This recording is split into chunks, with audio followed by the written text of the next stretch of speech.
Welcome to Doyle's How to Use Your Loupe. Step number 1, unfold your lens.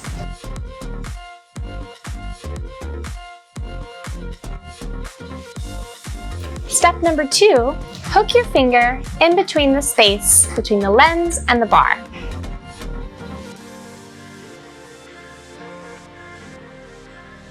Step number 3, place your lens approximately 1 inch from your eye, touching your thumb to your cheek. Number 4, with your lens close to your eye, bring up your massive blue diamond and move it approximately 1 inch from your lens and your eye, like a little tiny trombone, in and out until the item comes into focus. Now that you're an expert, please visit us at doyle.com, where we can help you realize the value of your collection.